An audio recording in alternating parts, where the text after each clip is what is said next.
All of you, please open your videos first. Vikram, hello. Hello, sir. Ashwini, Aditi. Sir, I'm connected to the PC without camera today. I will try to connect with the camera one next time. No problem. Shall we start the presentations? Who will do the first? Do, the sir. youngest is the first. Okay, sir. Youngest among the lot is Ashwini. Sir, Followed by Aditi and Vikram. Are you ready, Ashwini? Sir, my presentation is not opening, sir. You have not done because you are not keeping good health. Yeah, Aditi, Yes, sir. please. Ma'am, can I share my screen?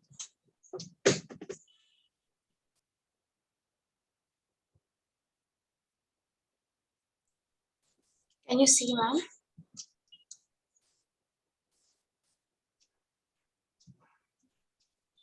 I'm sorry, ma'am, but I can't hear you. You're muted.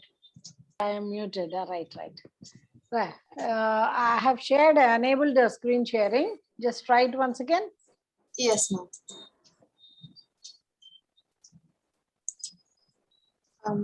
Can you see, ma'am? Yeah.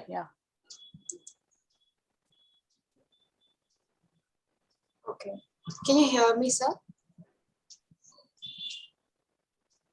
Yeah, we it can hear you. is visible. It is visible. Yes, sir. Good evening, everyone. My presentation for today is Nehru as a successful Prime Minister. Introduction. Jawaharlal Nehru. India has been a home to many great freedom fighters and world leaders. Pandit Jawaharlal Nehru was one among them. He was born on 14 November 1889 at Allahabad. He completed his graduation in the Law College from Trinity College in Cambridge. He then returned to India as he was passionate about the Indian freedom struggle. In the fight for Indian independence, he was deeply influenced by Mahatma Gandhi.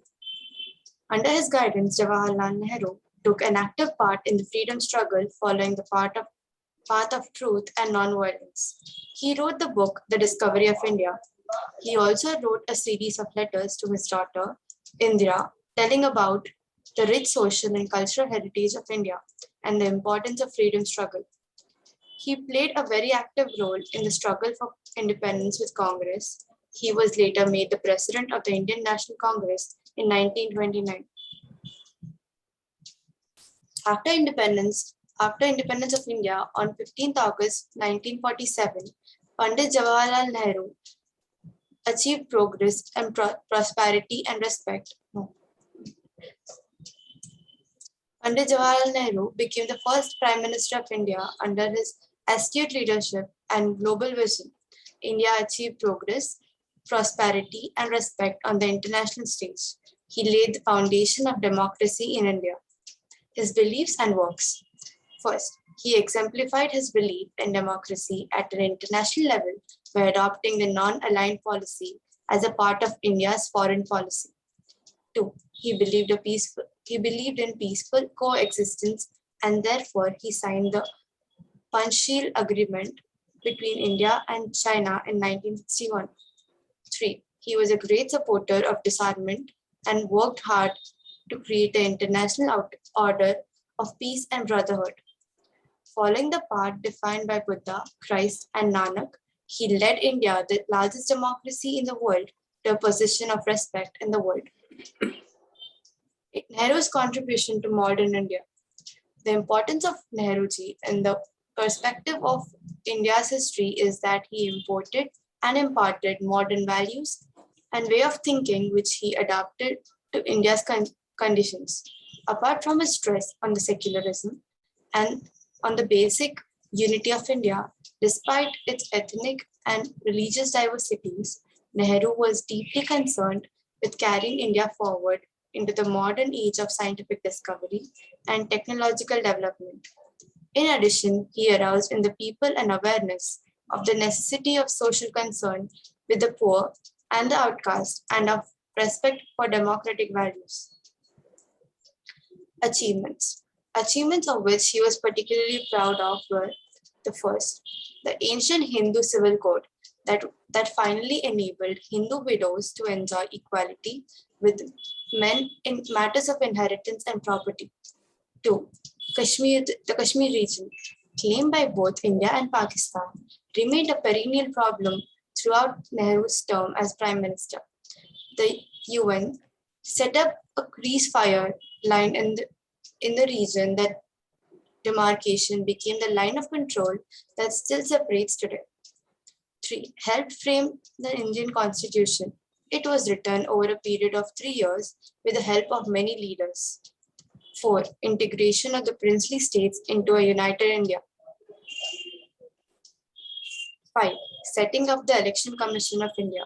It was set up in accordance with the Constitution on 25th January 1950. It is an autonomous constitutional authority responsible for administering election process in the country. 6. Indus Valley Treaty. The water distribution treaty was signed between India and Pakistan on September 19, 1960. 7. Infrastructural developments. 1. The Bakra Nangal Dam. 2. Bilai Steel Plant. 3. Bokaro Steel Limited. 4. Baba Atomic Research Center. 8. 5-year plans were introduced for economic development. 9. Focus on education. In conclusion, we can conclude that he died on 27 May 1964. He left behind the rich heritage of planning and development. He created a network of educational, technical, and medical institutions.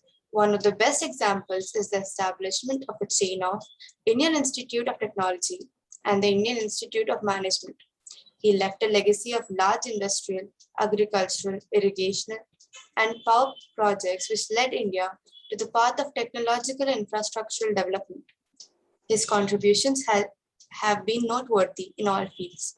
Because of this, he is widely considered as an architect of modern Indian nation state, a sovereign, socialist, secular democratic republic.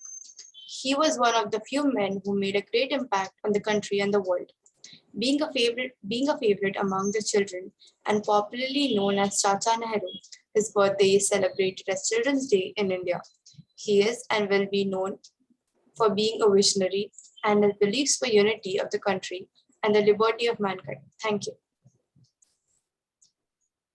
Well presented, Aditi. Thank you, sir. I appreciate you.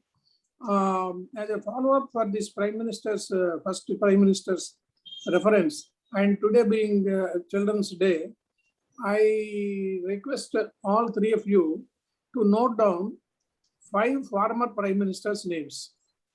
Okay, sir. Names of 5 former Prime Ministers. Don't go to Google. You search in your mind and you write down. And I will ask the first person, and then second person has to supplement it by another 2-3 names.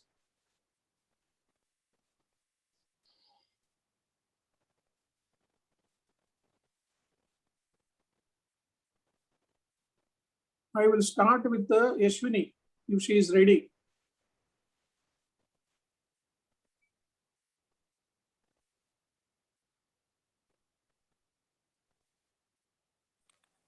Sir, 1 minute. Ready? You please open your video and then tell who are the 5. 1 minute.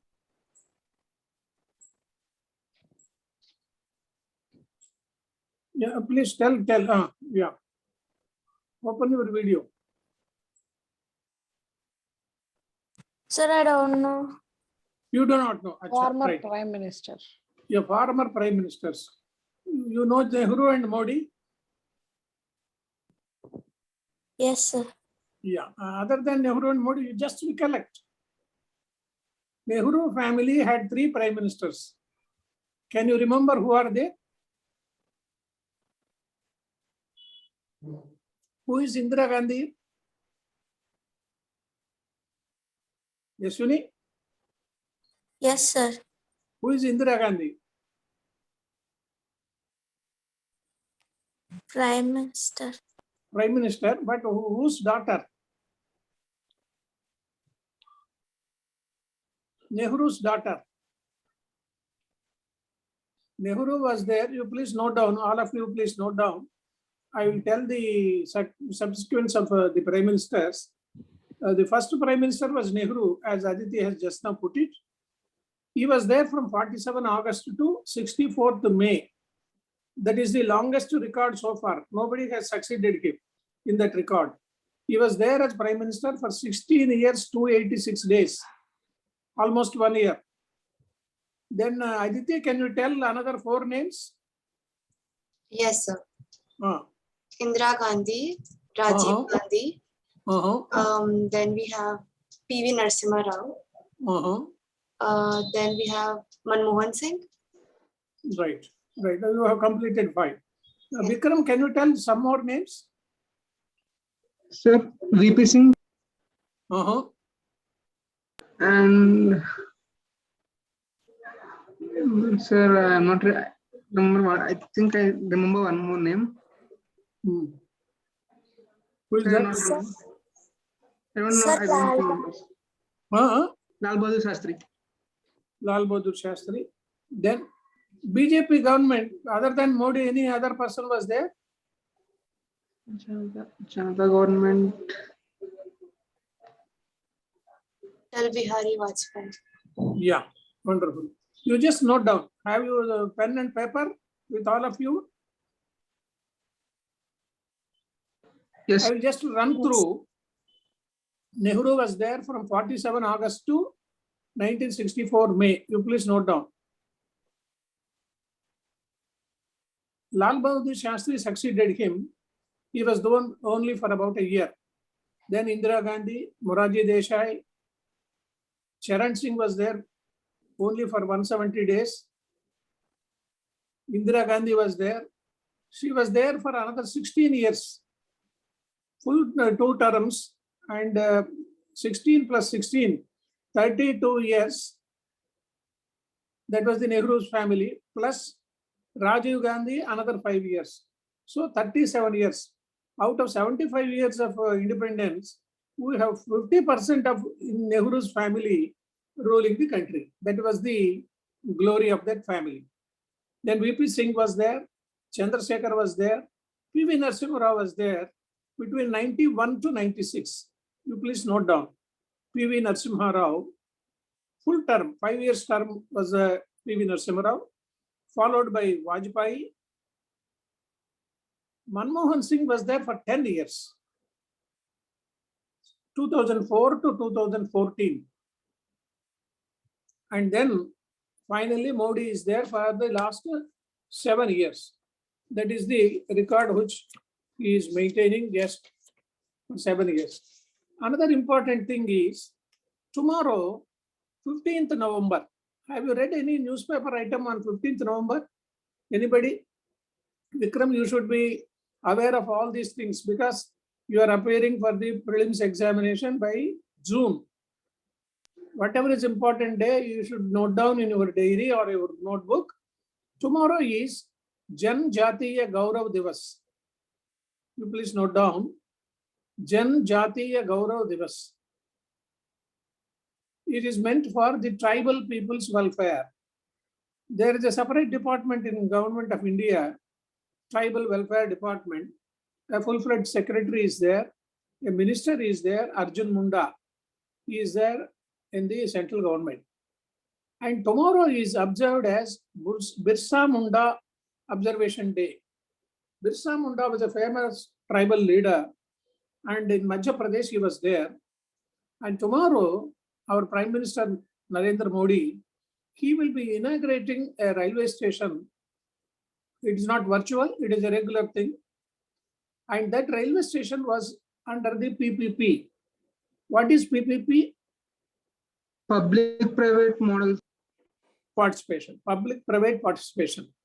Delhi government, the metro government also, Delhi metro also was under PPP, but Hyderabad metro, it was a government affair.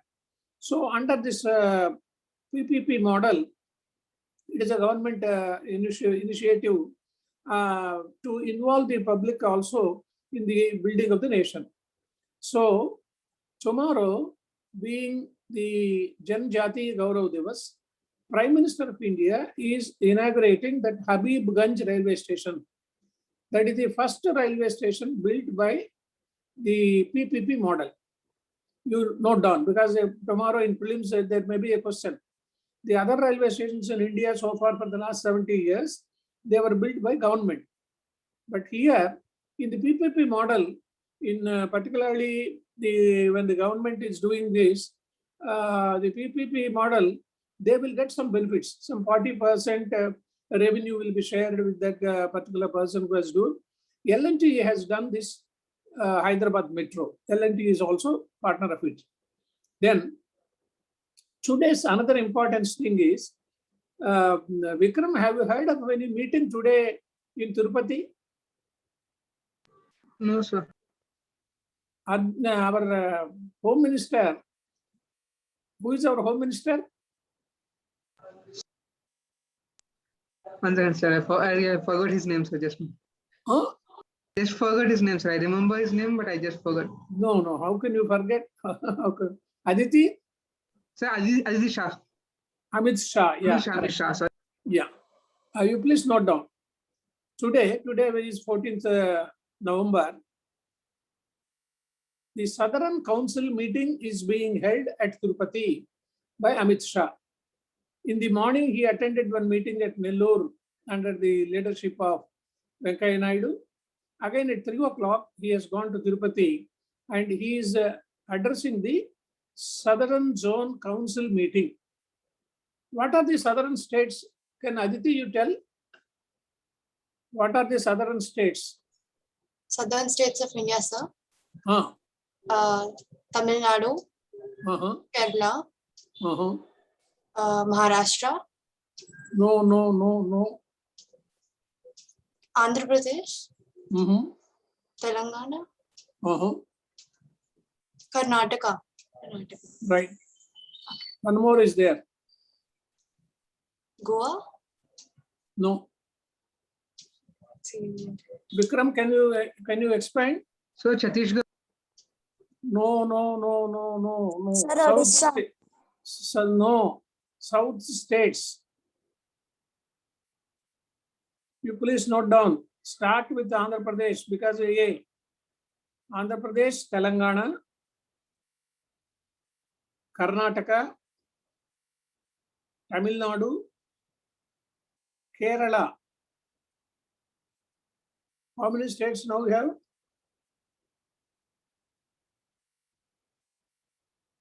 Andhra Pradesh, Telangana, Tamil Nadu, Kerala, Karnataka, 5 states. And Puducherry. There are 3 union territories also in southern zone. One is Puducherry.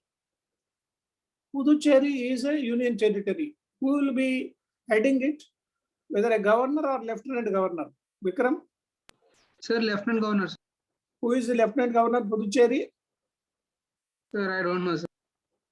Who is the Governor of Tamil Nadu, Telangana? Sir, I don't know that. Who is the Governor of Andhra Pradesh? No idea. No idea, sir. Tamilisai Soundararajan. She is the Governor of Tamil Nadu, Telangana, as well as Puducherry also. Earlier, Kiran Bedi was there as Lieutenant Governor. About 4 or 5 months back, she was sent out, and Tamilisai Soundararajan has been given additional charge. And besides this union territories, Puducherry, Lakshadweep, Andaman and Nicobar Islands. What is the capital of Andaman and Nicobar Islands? Vikram?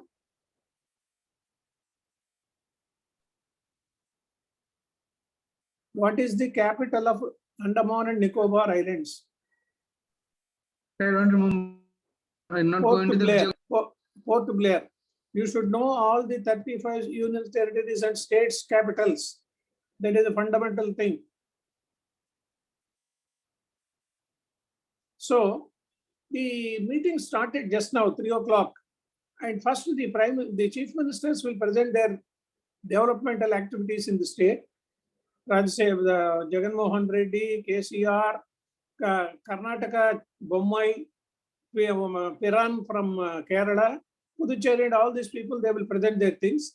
And then finally, the interstate disputes are there, water disputes and several other disputes. They will be discussed at length in this meeting. It is a one-day meeting for 5 hours. Even then, the things will be solved by the Home Ministry. Then, COVID. You should know about the Covaxin and COVID. This COVID has started about 2 years back, and the death toll, what would be the death toll so far? Any idea? Yashwini, can you tell? How many people died so far in India? Sir, approximately 5 lakhs, sir. Approximately 5 lakhs. You are correct, just nearer to it. Can anybody tell the exact figure? Exact figure means at least roughly. Aditi, have you any idea? No, sir. Vikram? Whether Yashwini is correct, Vikram? Sir, near about 4.5 lakhs. Yeah. 4,63,350. Leave alone 350. It is the very, very greatest achievement by India that we have not even crossed 5 lakhs. What is the population of India, Yashwini? Sir, What is the population of India? sir, like 138 billion. 130 crores. 130 crores. 130. Yeah. So you just note down the COVID figures. The recovery rate is, as on date, it is 98.26%. The recovery rate, it is the highest from the last March 2020.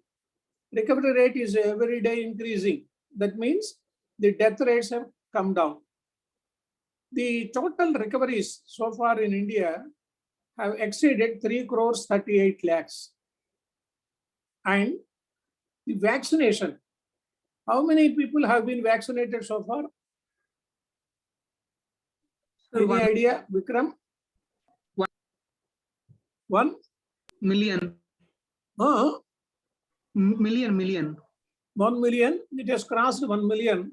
Now it is 111.95. Say 112 crores.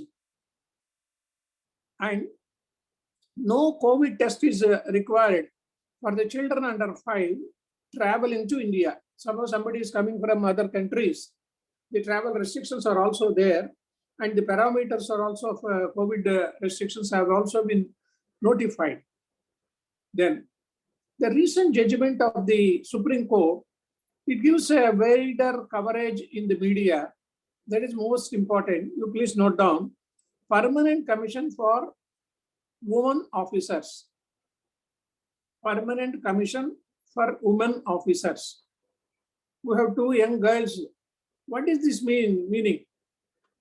Yashwini, have you any idea what is this Permanent Commission? No, They will sir. get some commission from the government?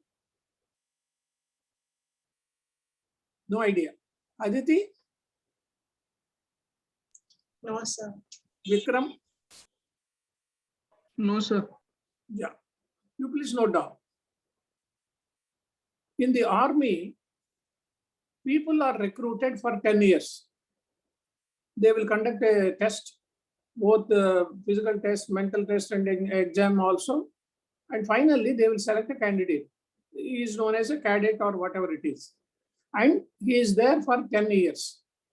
After 10 years, he is given the option either to continue in the commission or opt out, and he can go out and do any other job.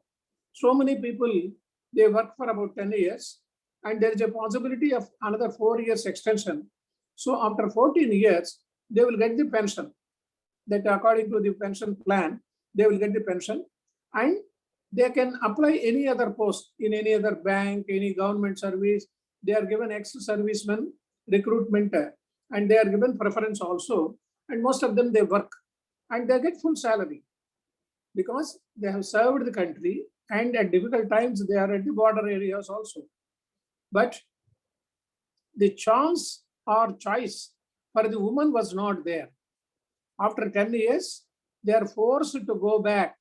They have no promotion and there is no permanent commission. So one lady officer who was working at that time, about 7 to 8 years back, she approached the Supreme Court and said, why this discrimination? 50% of our people are women and you are not giving us the preference and the equality of gender. Then the Supreme Court in 2020, they have given a ruling that they should also be given permanent commission. So you please note down 2 points. Number 1 is short service commission. Number 2 is permanent commission. Under this permanent commission, women officers are also eligible. So the Supreme Court gave the ruling, but nobody followed it. Government did not adopt the policy. Then it became a contempt of court. What is contempt of court? Any idea, Vikram? Sir, if someone doesn't follow the procedure laid by the court. Someone means government. If the government doesn't follow the ruling of that particular High Court or Supreme Court or whatever it is, the person involved, he can approach the court and say, sir, your ruling has not been accepted and it has not been implemented and it is called as contempt of court, and the particular officer or particular department, they will be punished. So under the Contempt of Court Act, it is a very punishable act. So these people will normally approach the court by saying that, sir, we are implementing it. In this case also, in February 2020, the Supreme Court directed government to ensure that the women officers in the army be granted the permanent commission in all services other than combat. When an enemy is there and when a war is there, normally the woman should not be sent there. That is why they said, at least they should be given the permanent commission postings and they are eligible for that. The short service commission for 10 years plus 4 years extension. And in 1992, the women officers were inducted in army. That is known as Women Special Entry Scheme. You please note down. In 1992, say about 30 years back, the Women Special Entry Scheme was introduced in army.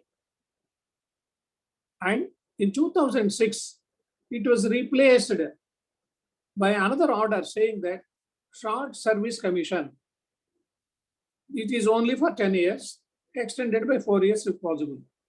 The option was not available for women. Reasons being, why the reason why women should not be given priority? Yashwini, can you tell? Why women should not be given army officer posts? Any idea, Yashwini? Sir, I think because of their physical. Right. Physical limitations, of course, yes. And 2 more reasons are there. One is the family separation. If she is given a posting in Srinagar, her husband may be working somewhere in Andhra Pradesh, Madurai, or wherever it is, and there will be small separation. And the career of the spouses also is hurdled. If her husband is there working in a bank or in a college or whatever it is, he cannot go there and serve along with the army officer. So the career of that particular person is hurdled. Then the education of children, and then normally the maternity leave is given. So the maternity leave is given for about 6 months, 4 months to 6 months. So the army officer, if she is in a pregnant mode, then army cannot ask her to go to the field. And the motherhood, because she has to nurture the child. So these are the parameters. That's why government said it is not possible to promote them and give them permanent postings. But government, the Supreme Court did not agree. So this Supreme Court order is a great leap towards the equality of the gender. And Article 14 to 16, these two are contradictory articles. Article 14 and 16, Vikram, you go through the articles of the Constitution. and then make a note of it. Then another thing of this importance is Reserve Bank 2 days back, they have appointed and they have made rule integrated ombudsman scheme. You please note down integrated ombudsman scheme. What is ombudsman? Vikram, can you explain? Sir, he is an officer appointed by some former government into some other organization for dealing into something like cases. If at all, if I didn't get refund from some company, I can go for ombudsman. Right. Wonderful. Wonderful. Correct. Exactly correct. You please note down. Reserve Bank 2 days back, they have announced this integrated ombudsman scheme. Suppose I have an account in State Bank of India or Canara Bank, in Indian Bank or whatever it is. There is some problem with me, for me with the bank, and I will write an application or representation to the bank saying that my credit has not been done, my interest has not been given or whatever it is. They will not give reply. Then I can approach this ombudsman of the Indian bank saying that my grievance has not been worked out. Then the ombudsman will give a ruling and they have to implement that. But you have 4 accounts, one Axis Bank, one Indian Bank, one Union Bank, other things. You have to approach each bank. If you have grievance with that particular bank, you have to approach that ombudsman. It will take its own time. Now, the government of Modi, they have announced one nation, one ration. What is this one nation, one ration?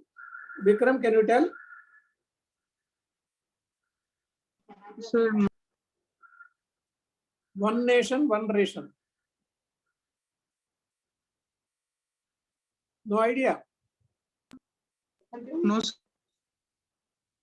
Aditya, you are attempting? Sir, I think it's because of the working laborers and Yes, migrating labor. Yeah. move from state to state. So if they have only one ration card, which is available only for one particular reason, it will be a problem. So one ration, one nation is like helpful to all states and all people. Yeah, wonderfully, wonderfully. Suppose you are a laborer from Bihar. You migrated to Andhra Pradesh for some job and you are there as a constructive labor.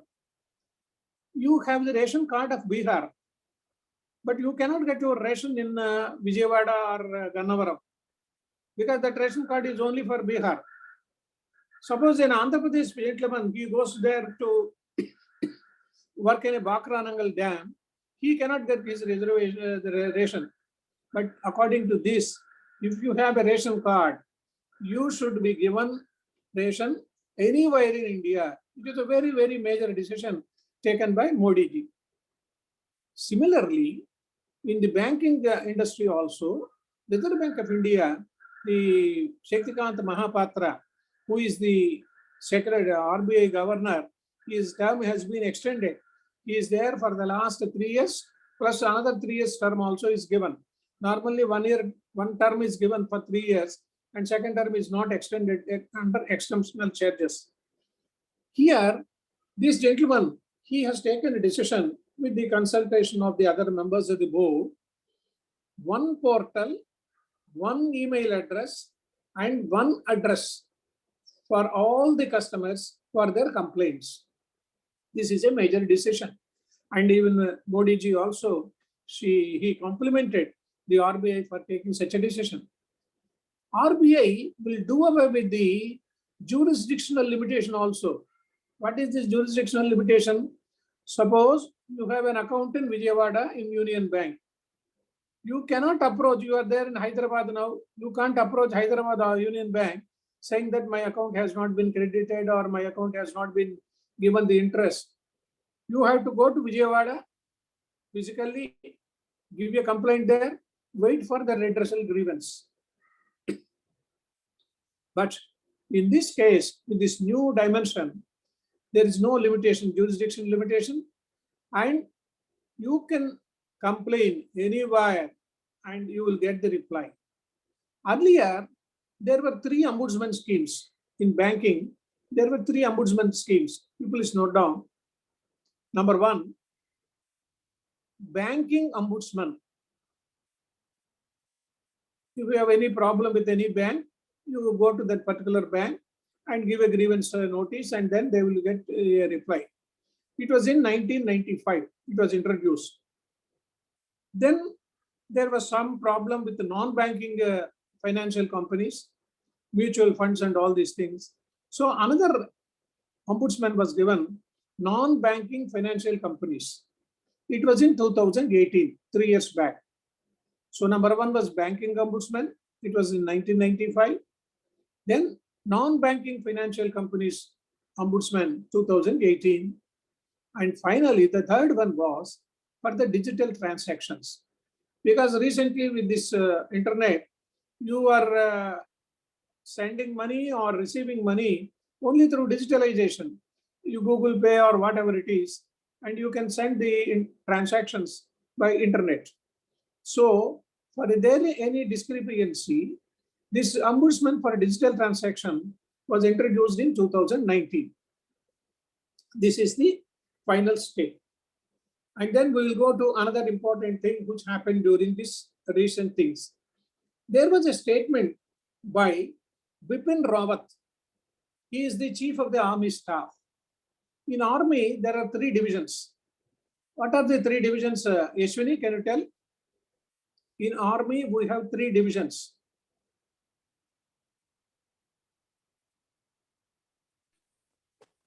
I have no idea. Huh? Aditi? In military, we have 3 different wings. Yes, sir. Like Air Force and stuff. Right? Air Force, Army, and Navy. Wonderful, wonderful. Air Force, Army, and Navy. Vikram, now you have to tell what is the highest post for an army officer? What is the designation? I think it's general. Oh, general. Yeah, correct. Very correct. Very correct. You just note down the hierarchy starts from lieutenant colonel. It goes up to general. And presently, Nirvane is the general. General Nirvane. And recently, Government of India has taken a decision because all 3 different chiefs are there. They are not working in a coordination. So they have selected one officer as chief of army staff. He will be coordinating with all the other 3 agencies also. He will be working under important things. So Bipin Rawat was given the charge of the chief of army staff. Then the Telugu gentleman was there as a general for the first time, General K.V. Krishna Rao. He was governor of Srinagar and other places also. He was the only Telugu gentleman who rose up to the level of general. Then comes admiral. In the Navy, the highest post is known as admiral.